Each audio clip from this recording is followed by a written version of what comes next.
Imagine being only 7 years old and forced into a device that crushes your ankles to teach you obedience.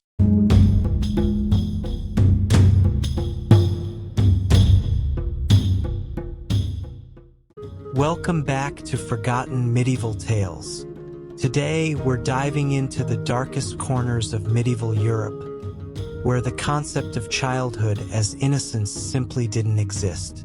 Instead, painful devices, public rituals, and psychological horrors served as lessons, inflicted on children as young as 5. Stay tuned, because some of these punishments will haunt you long after the video ends.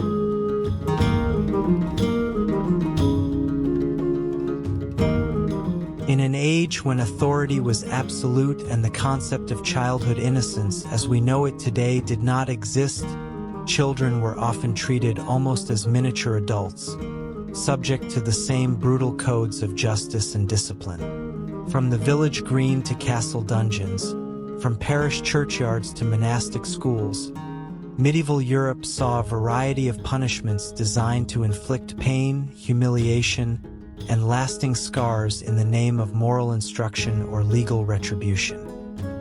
This narrative will journey through a series of representative case studies, some drawn from court records, some from monastic regulations, and some from lore, to reveal the grim reality of child punishment in the Middle Ages.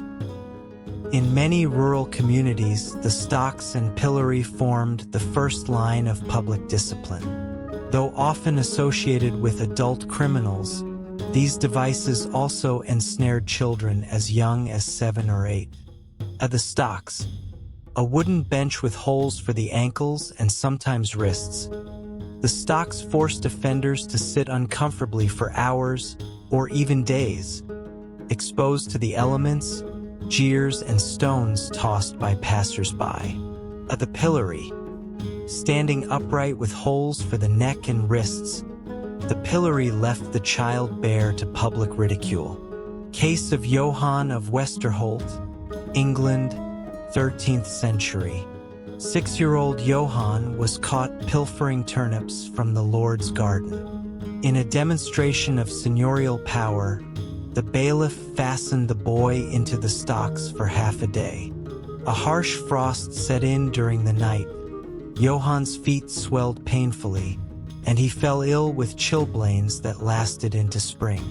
More than physical pain, the goal was communal shaming. Children learned that hunger or curiosity could lead to public spectacle, a lesson seared deeply into their memories. 3. The Scold's Bridle and the Brank. Originally devised to silence gossips and scolds, usually adult women, the Scold's Bridle, or Brank, found occasional use against talkative or disobedient children in Tudor England and beyond. Design: an iron cage that enclosed the head, with a metal bit thrust into the mouth to prevent speech. The duration: often worn for a full day, sometimes with an iron chain attaching the child to a town pillar. Case of Agnes Hartley, Yorkshire, early 15th century. At age 9, Agnes refused to recite her catechism properly. The parish constable secured her in a makeshift brank, parading her through the market square. Local tradition tells that the hallmarks of the ordeal, bloodied lips and bruised temples, haunted Agnes for years, and she eventually married a man 3 times her age, perhaps seeking protection from further civic cruelty. 4. Whipping and flogging. Corporal punishment was widely accepted as corrective. Town statutes and church canons often prescribed whipping for juvenile offenders.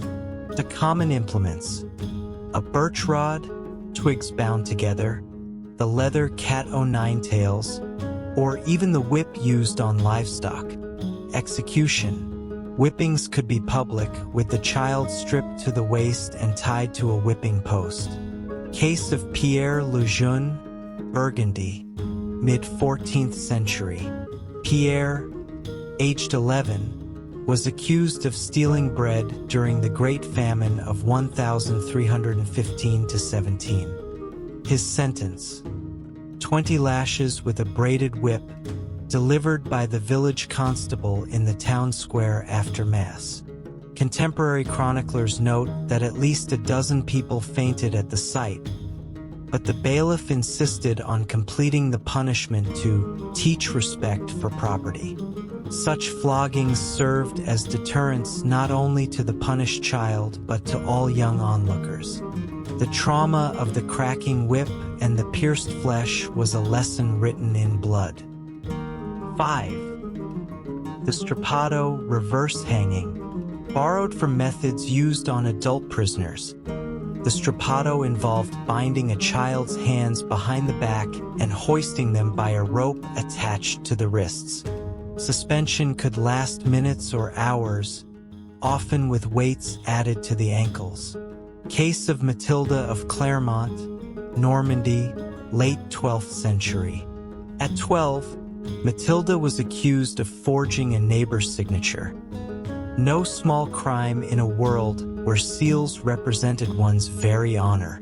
The local seigneur ordered the strappado. Matilda hung upside down in the dungeon for 3 hours. Her shoulder joints dislocated, and she needed months of crude bone setting to walk again. Institutional endorsement. Even ecclesiastical courts, while generally milder than secular ones, sometimes ordered the strappado for heretical youngsters. The idea was that physical agony would root out dishonest confessions. 6. Branding and marring. To prevent future crimes, juvenile offenders were sometimes branded, a permanent mark seared onto the skin. The iron brands, shapes like an R for repeat offender or a fleur-de-lis, were common. Purpose: both punishment and lifelong stigma. Case of Eustace the Little, Flanders, late 13th century. Eustace, age 10, repeatedly broke curfew. In frustration, the Burghers' Council branded his cheek with a hot iron cross. The brand prevented Eustace from obtaining apprenticeships and likely consigned him to a life of vagrancy. The branding was a form of social death, marking a child as beyond the pale. Once branded, peers and masters refused to associate with the scarred youth. 7. Forced pilgrimages and labor penalties. Not all punishments were overtly violent. Many involved depriving children of home and family. Pilgrimage as penance. A child caught lying to a priest might be ordered to make a pilgrimage, alone, to a distant shrine. A labor service. Repeated petty theft could result in conscription into a workhouse or monastic infirmary as an unpaid laborer. Case of Helena of Compostela, Galicia, early 14th century. At 8, Helena lied during confession. Rather than a light penance, the local abbot condemned her to walk barefoot to Santiago de Compostela. The 120-mile journey took 2 weeks. Helena returned gaunt, her feet blistered, and her health never recovered fully.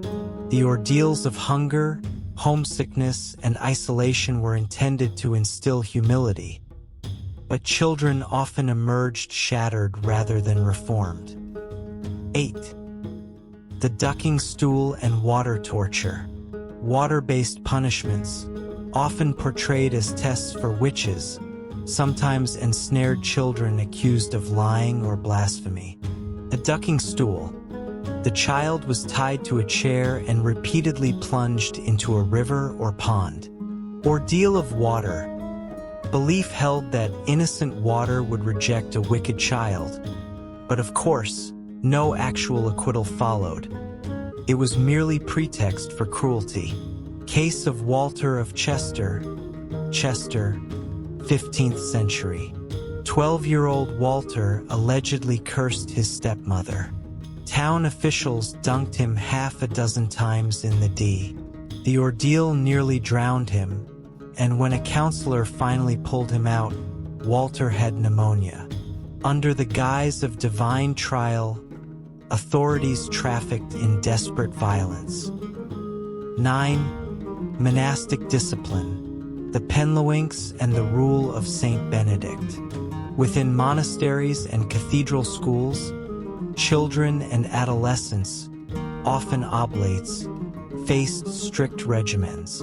A Penlewinks, a wooden board strapped to the hands or feet, immobilizing them painfully. The scholastic whippings. Monastic rules sometimes prescribed corporal punishment for failing to memorize passages or violating silence. Case of Brother Aldred, Winchester, early 11th century. Oblate at 6, Aldred spent his childhood in the priory school. He was flogged for misreciting psalms and forced to wear penlewinks during mealtimes to teach patience when he fidgeted. Decades later, he recalled, "A hand for every word I forgot." At the time, monks believed they were guiding souls. Modern eyes see systematic cruelty inflicted on the powerless. 10. Famine, disease, and deprivation. Sometimes the harshest punishments were not judicial but institutional neglect. A workhouse abuses. Poor law predecessors herded orphaned or destitute children into rudimentary workhouses, where malnutrition and disease ran rampant. Exposure. In extreme cases, unwanted infants were abandoned to the elements. Though not strictly a legal punishment, it reflected societal attitudes toward perceived burdens. Case of the Derby Foundlings, Derbyshire, mid-14th century. During the Black Death, 1348–50, many infants were left at church doors. Those taken in were often housed with minimal food and no medical care. Mortality rates soared above 70%. Whether by active whipping or passive neglect, the result was the same: a generation marked by trauma and shortened lives. 11. Fringe practices. Iron gauntlets and the Spanish donkey. Some localized tortures, though more common on adults, occasionally reached child penitents. Iron gauntlets, clamping devices that enclosed and crushed the hand or foot. A Spanish donkey, a pointed wooden beam on which the victim, sometimes even mid-teens, was made to sit, with weights attached to the feet. While records of children enduring these more elaborate torments are rare, anecdotes in later centuries hint that desperate magistrates sometimes resorted to them. 12. Shaming rituals, public walks and mock funerals. Beyond physical pain, symbolic punishments were devised to disgrace. A mock funeral.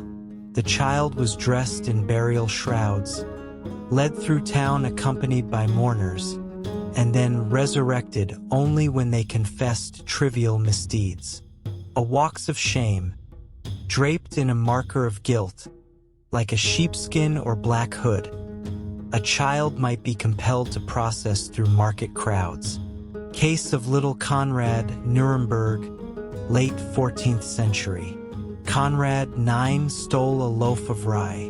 Rather than a whipping, the town council staged his funeral. He lay in a coffin in the town hall, while clerics read a mock requiem. Only after hours of terrorizing cries did Conrad admit his guilt. Witnesses reported he never truly laughed again. The transition to Enlightenment attitudes. By the late 16th and 17th centuries, some thinkers began to question the morality of such severe measures. Influential writers like John Locke and later Jean-Jacques Rousseau would argue for a gentler approach to childhood education. However, for most medieval children, those ideas arrived too late.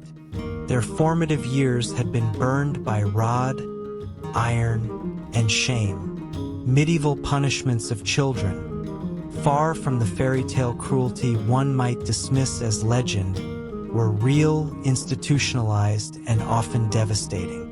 Whippings, stocks, branks, and deferred banishments left both physical and psychological scars that lasted a lifetime.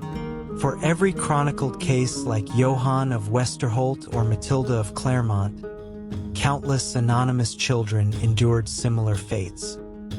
In examining these practices, we confront not only the brutality of the past, but also the historical foundations of our modern understanding of childhood, mercy, and justice. Remembering the suffering. As we look back nearly a millennium, it is tempting to shake our heads at the cruelty of our ancestors. Yet, their world was shaped by entirely different values, where pain was a tool of instruction and shame a communal currency. By unearthing these dark practices, we honor the resilience of those who suffered and remind ourselves why the concept of childhood compassion evolved into a cornerstone of modern civilization. These disturbing practices remind us how far we've come and why protecting childhood innocence is vital. Pain as pedagogy gave way to compassion. Mercy replaced shame. Let's honor the resilience of those anonymous children and strive never to repeat the cruelty of our past. If you found this video eye-opening, give it a thumbs up, subscribe, and share to spread awareness. Hit the bell so you never miss another dive into history's darkest chapters.